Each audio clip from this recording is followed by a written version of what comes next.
Hi everybody, and welcome to this Skill Cap Split Pushing Guide, where we'll cover the fundamental differences between champions that let some champs split better than others.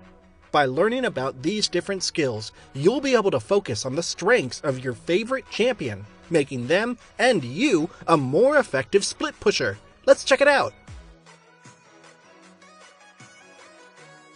So far in the course, we've seen a fairly wide range of split pushers, all able to successfully pressure objectives. Like Garen splitting down top and then being tickled by Fiddle's ultimate, or Riven mentally harassing the enemy team,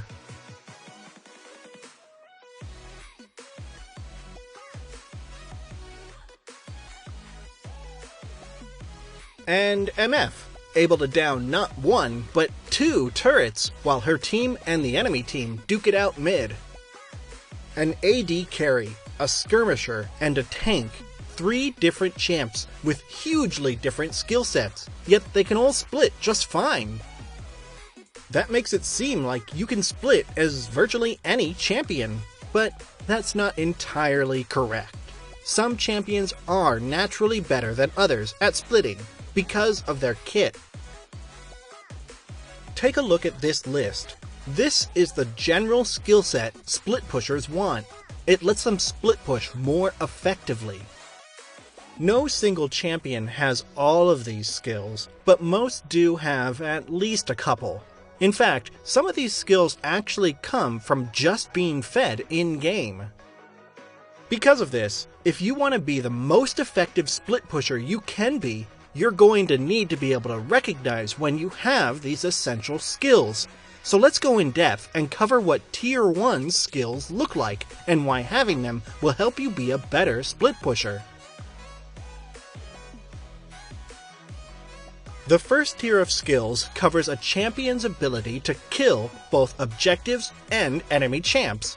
These skills are going to be your traditional tools when split pushing. The first skill, being able to quickly kill objectives, forces enemies to react to you and choose, continue fighting as a group, or break off and try to save the other objective. Jax chooses to TP bot to save the turret, because, as you can tell from pings, he and his team know that if Fiora is left alone, she will kill bot before his team can kill the mid turret. Fiora has high objective killing power, and she's using it to put the enemy team into the standard split push trap, forcing them to split their attention and make a bad choice. The second skill, having high 1v1 power, will again force the enemy into bad plays, but it also creates opportunities for you to split. Yasuo can't split, can't pressure the turret at all with Orianna there. If he tries to attack the turret while Orianna's guarding it, he's gonna get poked, he'll probably just die. But because Yasuo's so dangerous, because he can quickly and easily kill Ori,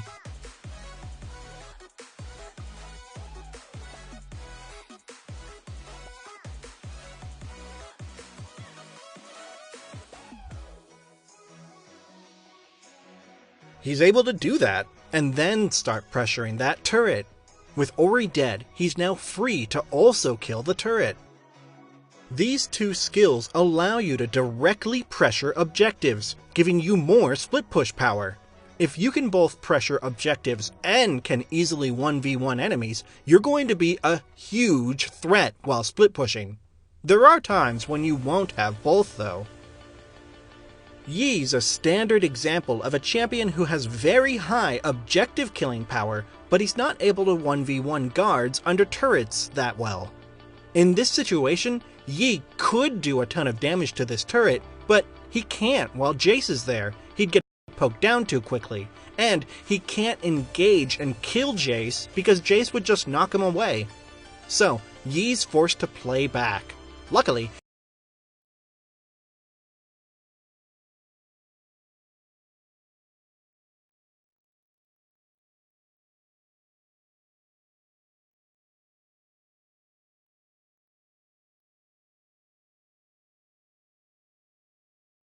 his team is destroying in the mid lane. And AP champions are often found on the other end. They'll do basically no damage to objectives, but they're able to do high damage to champions. Having a mix of these two skills does give you some split push power. As we saw, Yi and Syndra were trying to push down objectives, but they had mixed success. When you have high ability in both skills, that's when you'll be the strongest as a split pusher. The key to always being the most effective split pusher then is knowing when you can expect to have high power in both skills. So let's now switch our focus from seeing why these skills help us to learning how we can make sure we have them to the best of our champion's ability. Most of the time, how well you do at a certain part of League will come from how skilled you are as a player, but with all tiers of these essential split-pushing skills, your power will come from your champion and their natural ability. Once you get familiar with a champ and how they play out in-game, you'll be able to know what your expected levels of power should be. You'll know when you're able to 1v1 and how much damage you'll do to objectives. You'll know exactly when you're able to be an effective split pusher. There will be champs that you're not as familiar with, and for them, you definitely should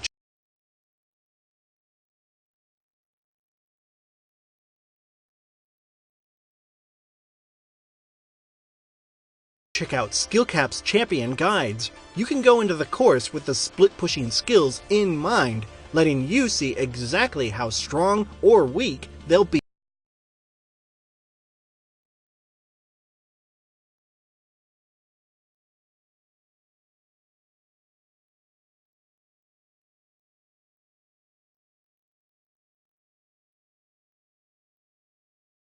As a split pusher. When you are familiar with your current champ, you'll know when you're going to have this tier of split push powers by thinking about two things: your power spikes from levels and items, and how far ahead or behind you are compared to the enemy team. Using this in-game, if you're playing Yasuo, you just hit level 13, you've got Shiv and Infinity Edge built, and you're the most fed person in the game, you'll have a ton of killing power, and you'll be an incredibly powerful split pusher. But if you're only level 11, you've only got Shiv, and you're kinda behind, you won't be as effective. This does not mean that you should only split when you're going to be super effective, but it instead means that you should be basing your decision to split on how effective you'll be. Think of your potential as a continuum, from least to most effective. You're going to be looking at your power spikes, looking at how far ahead or behind you are, and then placing yourself somewhere on the continuum. Once you know how effective you are, then you can say, yeah, it's fine to split now, or nah, I should go do something else. By properly evaluating your power like this, you'll always be able to best help yourself and your team by pushing objectives as efficiently as possible. We've now covered the first tier of split pushing skills, what they are, what they do, and how you can identify when you have them. We'll be covering the other skills in part 2 of this guide. Make sure you check it out. Split pushing effectively is about more than just your killing power, and you'll learn exactly why in that guide. Hope to see you there, and good luck in the Rift.